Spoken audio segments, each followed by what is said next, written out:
The first step towards achieving your dreams is having the right coach.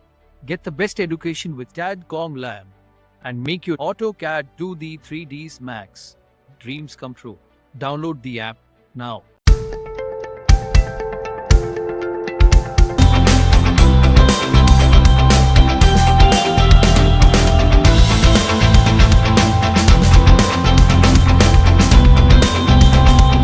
फिर होस्पोस हो जाती है, समझ में नहीं आता। इसीलिए आर्किटेक्चर पार्ट में इसीलिए कॉल आउट्स को यूज़ करा गया है, डिटेल कॉल आउट को यूज़ करा जाता है ताकि आप उनको मार्क करके अलग सेपरेटली शो करा सकें सिस्टमेटिक वे। इसीलिए इनको मार्क करा गया है क्योंकि हम हर एक चीज़ को इसके बारे में, तो मैंने लास्ट टाइम बोला था कि आप लोग इसकी डिटेल्स को मेंशन करेंगे जो आपने ऑब्जेक्ट डिज़ाइन करा है अपना।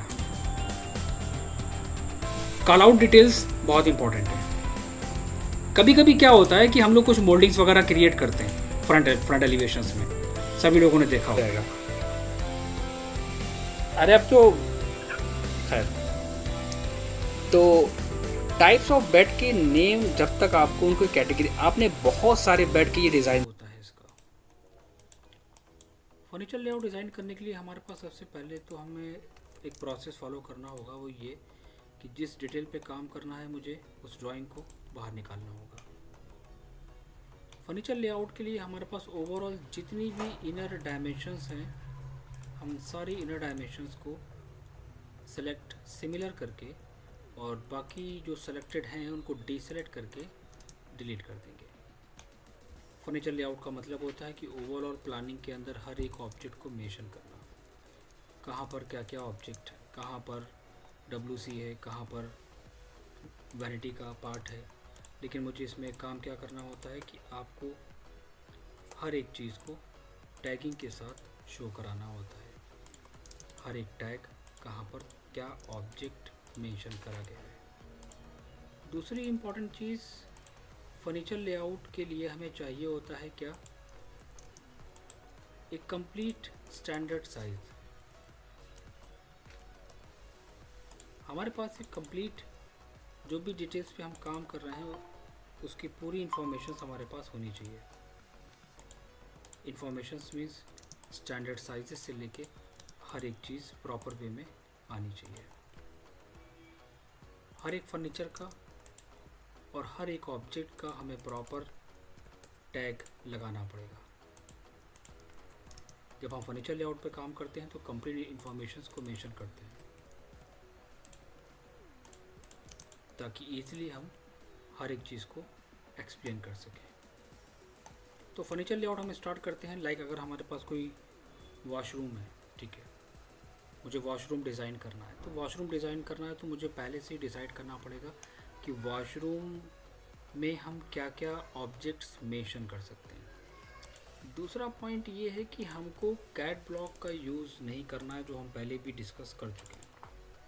कैट ब्लॉक का यूज़ नहीं करना है।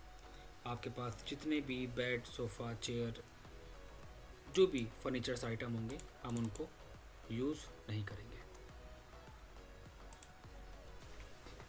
या बहुत होगा तो एक मॉडल ले लेंगे सिंपल से, उस सिंपल से मॉडल को कॉपी पेस्ट कराएंगे अपनी ड्राइंग में, और अपनी ड्राइंग में कॉपी पेस्ट करने के बाद हम उसे स्टैंडर्ड डायमेंशंस पे कन्वर्ट कर लेंगे। अगर हम फर्नीचर आइटम को मेंशन कर रहे हैं या वैनिटी को मेंशन कर रहे हैं या WC को मेंशन कर रहे हैं, हर एक चीज़ के लिए हमको स्टैंडर्ड साइजेस के बारे में इंफॉर्मेशंस होनी चाहिए।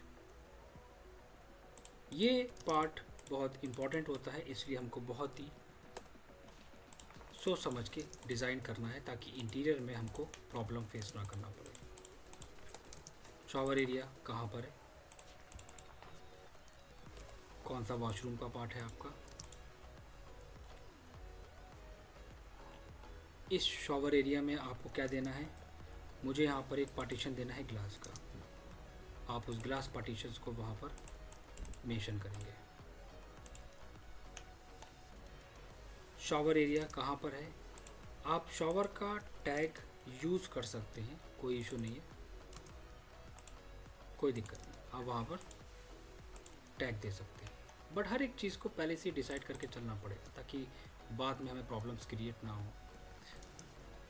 हर एक ऑब्जेक्ट की डिटेल हमें देना पड़ेगी पहले से।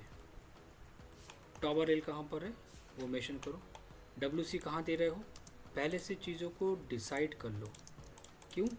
क्योंकि जब हम काम करते हैं इंटीरियर पे तो हम बार बार चीज़ों को मेंशन नहीं करते हैं। कहाँ पर हमारा वैनिटी होगा, वैनिटी की डिटेल्स हम पहले मेंशन करेंगे। उनको डेकोरेट करना है और उनको इस तरह डिज़ाइन करना है जो हमारा एक्चुअल व्यू में या फाइनल हम जो देंगे क्लाइंट को, उस बेसिस पे हमें चीज़ों को डिसाइड करना है और स्टैंडर्ड के बेसिस पे पूरा कंप्लीट। यहाँ पर कुछ इम्पॉर्टेंट पॉइंट्स हैं। हमको कंप्लीट इन्फॉर्मेशन होनी चाहिए। हमको ये पता होना चाहिए कि अगर हम WC मेंशन कर रहे हैं इसका साइज़ क्या है, जो कि 90% लोग इसको विदाउट डायमेंशन मेंशन करते हैं। अगर हम शॉवर एरिया दे रहे हैं उसका साइज़ क्या है। यहाँ तक अगर हम वैनिटी को मेंशन कर रहे हैं दैट मीन्स उसकी स्टैंडर्ड साइजेस क्या क्या होंगी। हर एक चीज़ को, हर एक ऑब्जेक्ट को प्रॉपरली मेंशन करना पड़ेगा। अब ये चीज़ हमें कब पता चलेंगी? ये चीज़ें हमें पता चलेंगी कब? जब हमको स्टैंडर्ड की फुल इंफॉर्मेशन होगी। वॉशरूम की बात करें तो वॉशरूम के अंदर बहुत सारी डिटेल्स होती है जिसके बारे में हमें कोई भी आइडिया नहीं है। बाथरूम के स्टैंडर्ड्स, सबसे पहले तो हम बात करते हैं कि टाइप्स ऑफ बाथरूम्स कौन कौन से होते हैं। सबसे पहला हमारे पास आता है मास्टर बाथरूम। मास्टर बाथरूम की अगर हम बात करें तो मास्टर बाथरूम का मतलब यहाँ पर क्या होता है कि अगर हमारे किसी क्लाइंट ने कहा है कि मुझको मास्टर बाथरूम चाहिए, तो मुझको पता होना चाहिए कि मास्टर बाथरूम का मीनिंग क्या है, क्या क्या फैसिलिटीज़ उसमें ऐड होती हैं। A master bathroom is a private bathroom attach to the master bedroom. Master bathroom जो हमारे मास्टर बेडरूम से अटैच होता है, जिसे कहते हैं the main bedroom of the house. It is usually the most luxurious bathroom in the house, as we design it for homeowners' comfort. A master bathroom may have a toilet, a sink, a shower, a bathtub, or a combination of these features, and some master bathroom may have extra features like double sinks, vanity unit, walk-in closet, jacuzzi, tubs, steam showers. हम master bathroom उसको कहते हैं जिसमें हमारे पास क्या क्या objects add होते हैं, like a washroom, a toilet, a sink, a shower, a bathtub, a combination of this pictures. Double sinks भी हो सकता है, वैनिटी भी हो सकती है, वॉक इन क्लोजेट भी हो सकता है, जकूजी टब भी हो सकते हैं, स्टीम शॉवर भी हो सकता है। A master bathroom is sometimes called en suite which means in room या इन फ्रेंच। अगर हम इसके साइजेस की बात करें तो ये approx the average master bathroom size is about 60 square feet, like 5.6 square metre.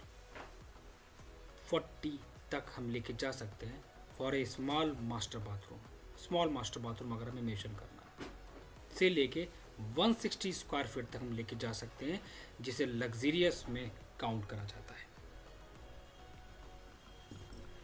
एक और टाइप है जो बहुत ही इम्पोर्टेंट है। तो हमें एक बात पता होना चाहिए कि हमारे पास एक डोर यहाँ से होगा एंड दूसरा डोर यहाँ से होगा। दो एंट्री होंगी सेपरेट, मतलब प्राइवेटली, लेकिन उसका डोर भी वॉशरूम का सेपरेट होगा, तो हम उसको प्राइवेटली शेयर कर सकते हैं, जिसको कहते हैं जैक एंड जिल बाथरूम।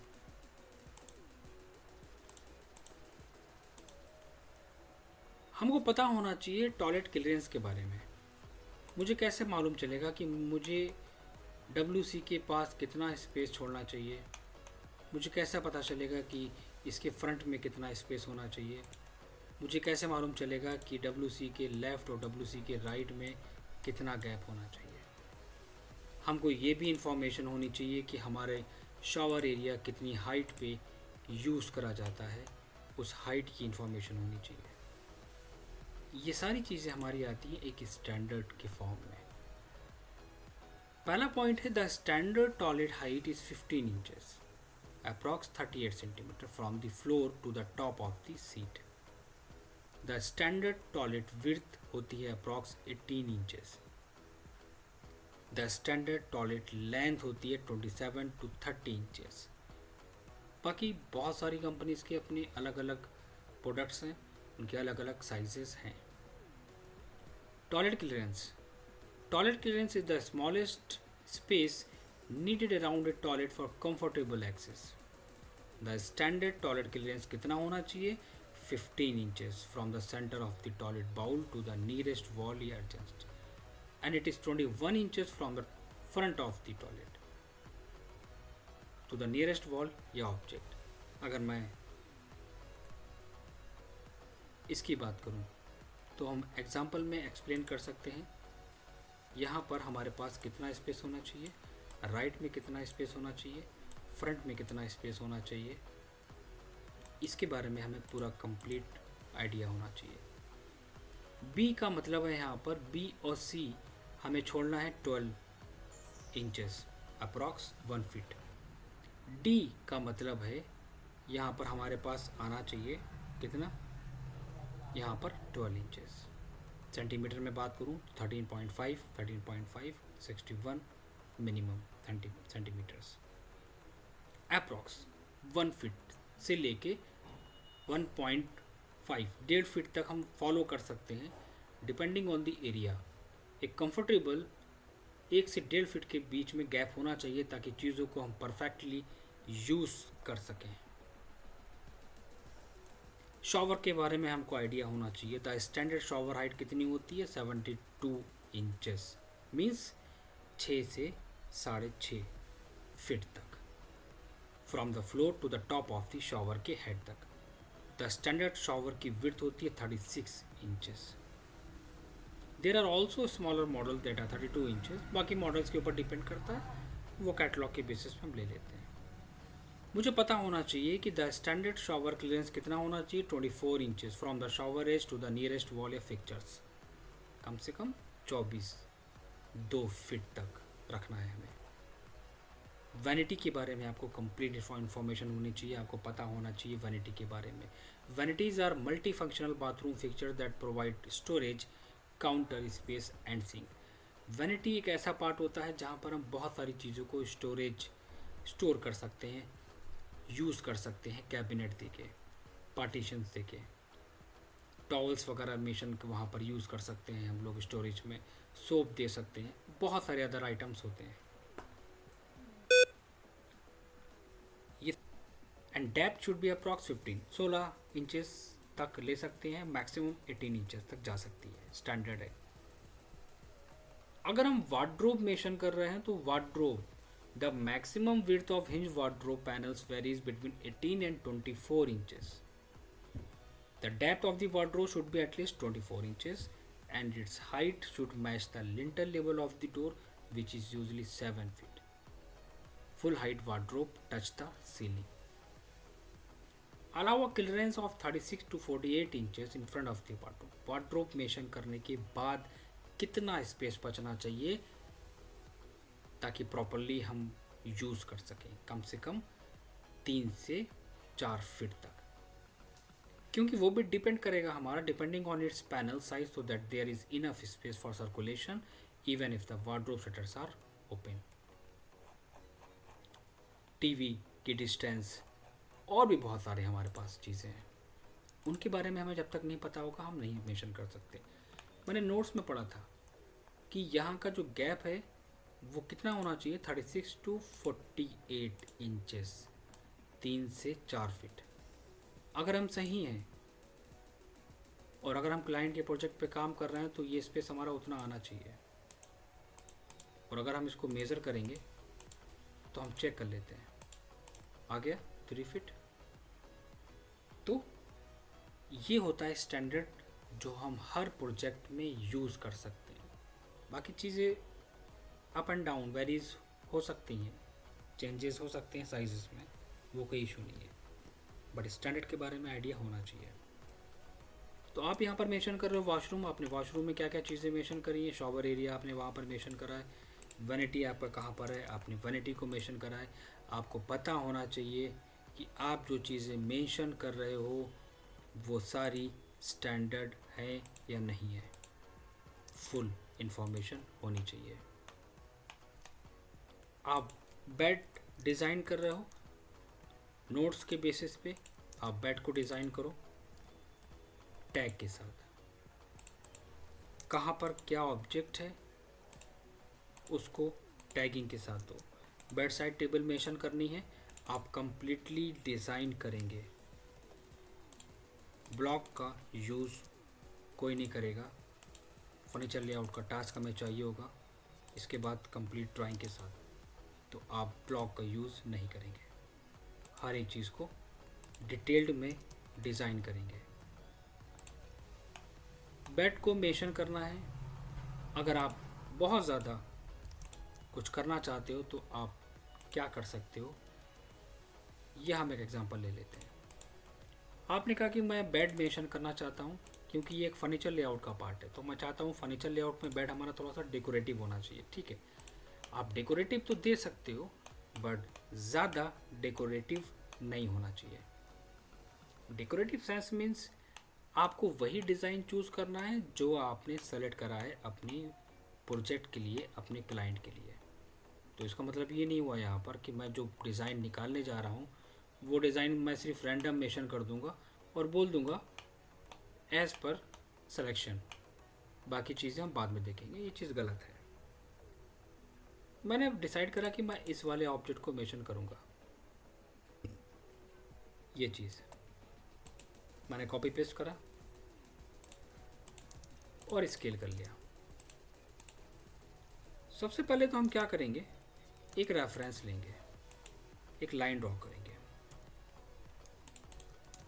स्केल करेंगे हम बेड के साइज को। स्केल के अंदर ऑप्शन आएगा रेफरेंस, हम रेफरेंस के थ्रू करेंगे। तो हमको पता है कि हमने यहाँ पर वन साइड तो इसकी 6 फीट कर ली है, लेकिन सेकंड साइड हमारी कंफर्म नहीं है। मैंने क्या करा, चीज़ों को एक्सप्लोर कर दिया। हर एक चीज़, ऑब्वियसली ड्राइंग बनाने में टाइम टेकिंग पार्ट है। किसी भी ड्राइंग पे काम करने का मतलब ये है कि वो टाइम लगेगा। टाइम अगर हम नहीं देंगे तो वो चीज़ फिर परफेक्टली नहीं आएगी। तो आपको मेहनत तो करना पड़ेगी 110% चीज़ों को बनाने में। चाहो तो बेसिक्स बनाओ या डिटेल्स बनाओ, लेकिन बनाना पड़ेगा। तो मैंने इनको सिर्फ एक बेसिक सोच के डिज़ाइन क्रिएट कर लिया। मैंने सोच लिया कि ठीक है, इसको मैं क्रिएट कर लेता हूँ, बाकी जैसा मॉडल बनेगा वैसे हम चेंज कर लेंगे। सारे एक्स्ट्रा पार्ट को रिमूव कर लिया। ज़्यादा एजेस नहीं होनी चाहिए, एक्स्ट्रा लाइंस आप नहीं छोड़ेंगे, फाइल वरना आपकी हैवी हो जाएगी। चीज़ों को डिज़ाइन करो, उनको ग्रुप करते हुए चलो। तरीका बहुत सिंपल सा बता रहा हूँ मैं। तो मुझे पता है इसका साइज़ क्या है, तो मैं काम करूँगा। सेकंड साइड में मैंने ऑफसेट ले लिया, तो हमारा ये पार्ट आ गया।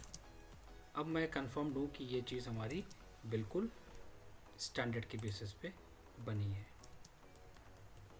And offset, extra line, string.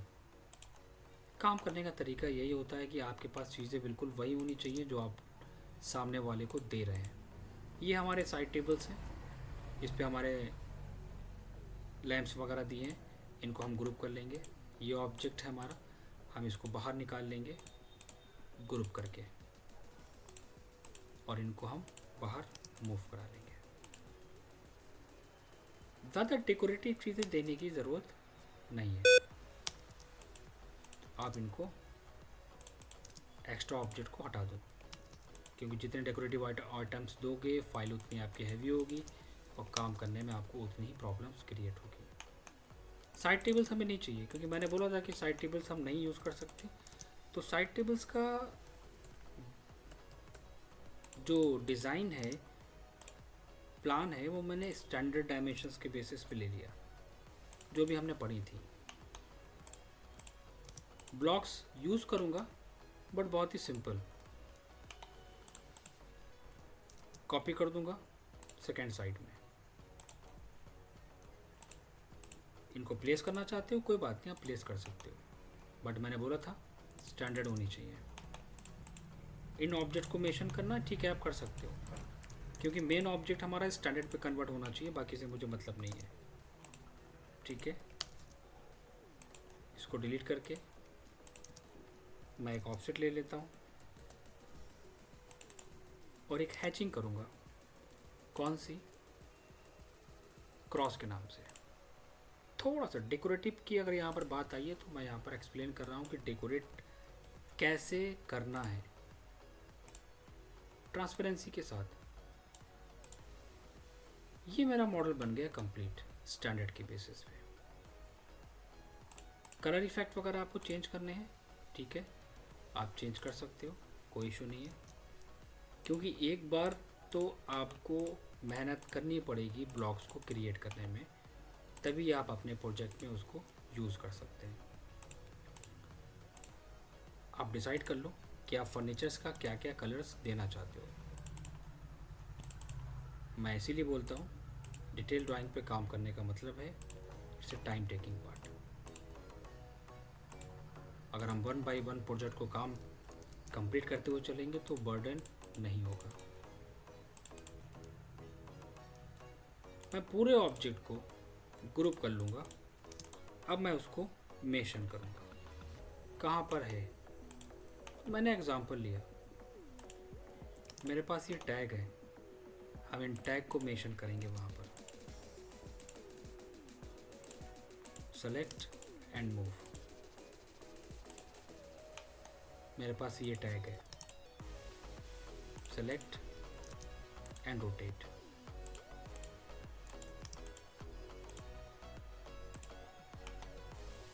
जितने भी फर्नीचर्स हमारे पास यहाँ पर थे सबको मैंने डिलीट कर दिया।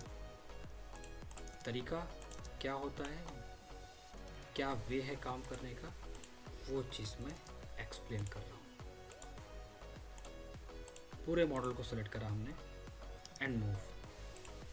कहाँ पर प्लेस करना है, अपना एक लोकेशन पॉइंट लो, प्लेस कर दो, ये चलेगा। इतने डेकोरेटिव चीज़ें हम मेंशन कर सकते हैं। अगर आपके पास एरिया है तो आप उसको यूटिलाइज करिए चेयर देके। आपके पास ये वार्डरोब है, लोग वार्डरोब के सिंबल देते हैं, लेकिन हमें सिंबल मेंशन नहीं करना है। ये वार्डरोब है, दैट मीन्स कि इट्स ए सॉलिड ऑब्जेक्ट, तो आप ANSI 31 यूज़ करेंगे इसमें फिल करने के लिए। तो यहाँ पर हमने क्या शो कराया कि ये सॉलिड ऑब्जेक्ट है। Size and angle, colour effect, बहुत अगर मैं करूँगा तो ये कर सकता हूँ कि वहाँ पर एक टैग लगा सकता हूँ, like this one is wardrobe. Object को मेंशन करना उनके नेम के साथ, टैगिंग के साथ। This one is TV unit. आप TV यूनिट की भी टैग्स वगैरह क्रिएट कर सकते हैं। ये प्रोसेस होता है काम करने का। सेम एज इट इज़ आप किचन में भी काम करेंगे, डाइनिंग एरिया में भी आप काम करेंगे चीज़ों को मेंशन करके, और ड्राइंग रूम में भी आप काम करेंगे ओवरऑल चीज़ों को मेंशन करके। आपको मेंशन करना है अपने हर एक बेडरूम में, क्या आपको अपने हर एक बेडरूम में मेंशन करना है इनडोर प्लांट को। क्यों? क्योंकि हम काम करेंगे या हम काम करते हैं, या जितने भी प्रोफेशनल्स हैं वो हर एक 2D का 3D डिज़ाइन करते हैं। तो जब हम 3D डिज़ाइन करते हैं तो वो पूरा 3D डिज़ाइन करते हैं किसके बेसिस पे? हम डिज़ाइन करते हैं CAD के बेसिस पे। इसलिए वहाँ पर हमें सारी चीज़ों को मेंशन पहले से करना पड़ेगा। तो जितनी अच्छी तरह हम डिटेल देंगे उसका 3D भी हम उतना ही डिटेल्स में क्रिएट कर पाएंगे। कहाँ पर TV यूनिट है, आप TV यूनिट को मेंशन करिए, पहले से डिसाइड करके कहाँ पर दे सकते हैं। डायमेंशन देने का तरीका यहाँ पर क्या होता है, यहाँ पर हमें वॉशरूम के अंदर का एरिया शो नहीं कराना होता है। Furniture layout means overall furniture पे काम करना, तो मुझे उसको बताना पड़ेगा क्लियरेंस कितना है and what is the size of the vanity, क्या क्या साइजेस लेके चलना है।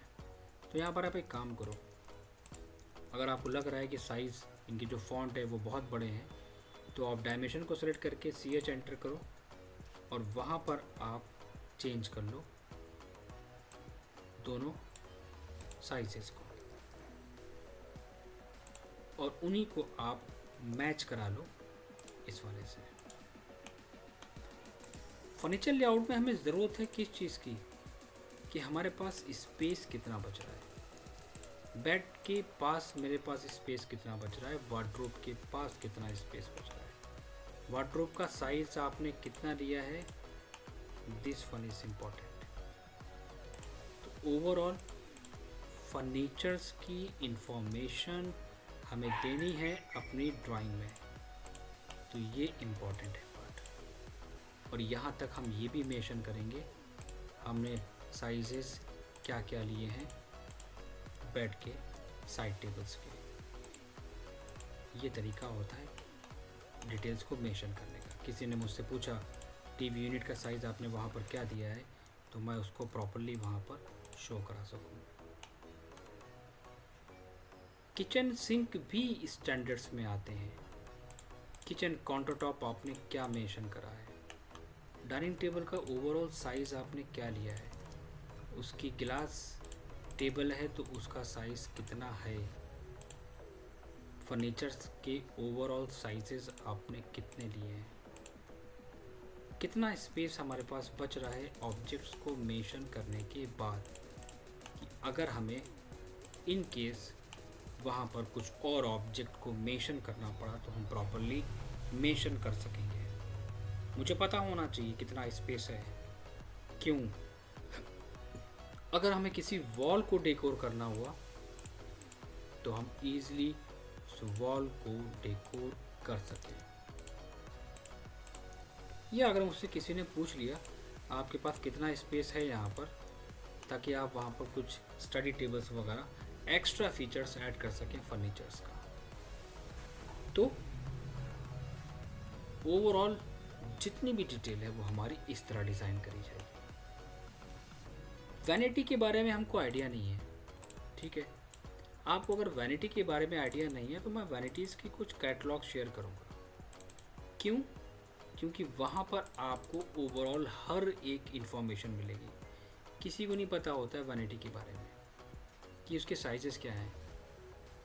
जब हम इंटीरियर पे काम करते हैं तो हमें मालूम नहीं होता है कि वैनिटी का साइजेस कितना हमने लिया है।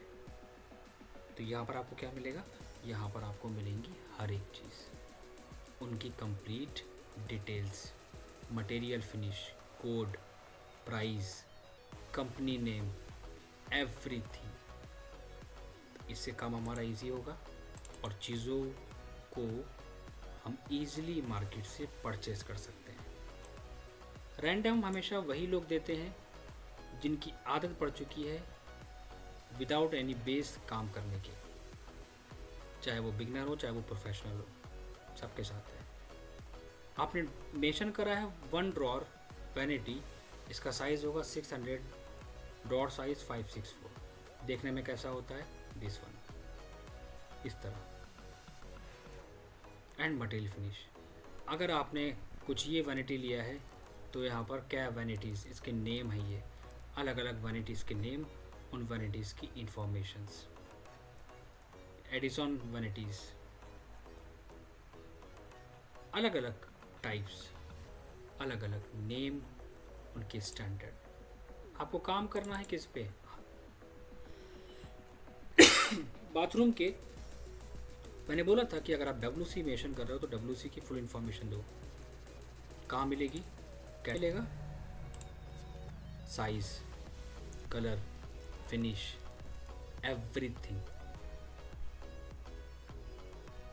तो जितना भी काम होता है प्रोफेशनली वो सारा या तो आप शॉप से पता कर सकते हैं या आप कैटलॉग के बेसिस पे दे सकते हैं। वही तरीका होता है काम करने का।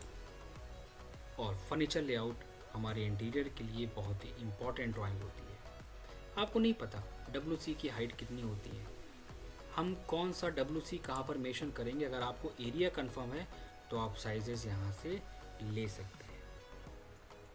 प्राइस के बेसिस पे आप सिलेक्शन करिए कि किस प्राइस में क्या दे रहे हैं, और उसी प्राइस में ऑब्जेक्ट की एरिया की जो भी हाइट है उसके बेसिस पे आप चीज़ों को कंप्लीटली मेंशन करते हैं। तो काम करने के ये होते हैं तरीके। तो कंप्लीट इन्फॉर्मेशन हमें यहाँ से मिलती है जब हम काम करते हैं इस टाइप की ड्राइंग पे। तो आपका वर्क थोड़ा सा बढ़ जाएगा। वर्क आपका इसलिए बढ़ जाएगा क्योंकि हमने बोला था कि अगर टास्क कंप्लीट नहीं हो पाएगा तो थोड़ा सा बर्डन हो जाएगा आप लोगों के ऊपर। चलो कोई बात नहीं, अब आप लोगों को फ्लोर प्लान के साथ साथ डोर विंडो की शेड्यूल्स डिटेल और फर्नीचर लेआउट दोनों मेंशन करने पड़ेंगे, ग्राउंड फ्लोर के, फर्स्ट फ्लोर के। Then we will move on the next topic of front elevations details. Front elevation को कैसे डिज़ाइन करना है, ठीक है। तो सारे नोट्स मैं शेयर कर दूंगा, उनकी स्टडी करना आप लोग। और दूसरा ये, अब जब ये दोनों ड्राइंग्स कंप्लीट हो जाएं तब नेक्स्ट क्लास स्टार्ट करना, वरना फिर बर्डन आप दोनों लोगों पे ज़्यादा हो जाएगा, ठीक है। बाकी जो डाउट्स होगा वो पूछ लेना मुझसे। Any doubt? एक एक करके बोलिए, बताइए। Sir, we start to do it from detailing class now, sir. When we will start to work on teaching and the planning, sir. For example, from the scratch. Planning आपको कहाँ से start करनी है? You are talking about this? Sir, from the scratch, from the site development, site dimensions, plans करके picture का plan हो. नहीं Mark कैसे देना है? no. You can do one thing, that you can choose any area that you can design on a specific size. It doesn't matter that we are working on this type details. आप कोई भी अपना area choose करो, it doesn't matter. Just choose your any specific size. Class लेते हैं, एक future में class लेते हैं इसे plan start scratch से picture करके. क्योंकि हम आपके अपार्टमेंट प्लान करने के लिए एक काम आया था, उसके लिए सोच रहा हूँ. थोड़ा सा मैं क्लियर नहीं हो पा रहा हूँ। प्लानिंग जैसे कि आपने प्लान अभी स्टार्ट करा या नहीं करा है?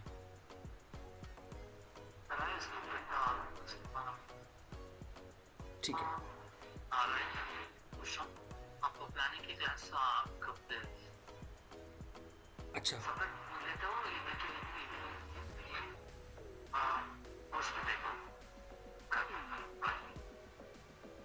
I think something is wrong. थोड़ा सा बैकग्राउंड में नॉइज़ आ रहा है। मैं शंकर आपसे बात करता हूँ व्हाट्सएप पे। थोड़ा सा बैकग्राउंड में नॉइज़ आ रहा है, चीज़ें क्लियर नहीं हो पा रही हैं। मैं बात करता हूँ आपसे। पुष्पेंद्र, आप मुझे बताइए, any doubt regarding this? Floor plan के लिए जो ऑलरेडी प्लान बना है उसको कॉपी करके नया फ्लोर प्लान दिखाना है। बिल्कुल, आप फ्लोर प्लान को कॉपी करेंगे। कॉपी करने के बाद then you will mention all detail on that plan, furniture से लेके हर एक चीज़ on the basis of the standard sizes. तो सर वो सारे कैटलॉग से लेके वो चीज़ें मैं शेयर करूँगा, डोंट वेरी। मैंने अभी अब क्या बोला था आप लोगों को कि मैं नोट शेयर करूँगा। आप लोग ऐसे मेंशन नहीं कर सकते ना, आप लोगों को स्टैंडर्ड चीज़ों के बारे में आइडिया नहीं होगा। तो मैं नोट शेयर करूँगा, then you can work on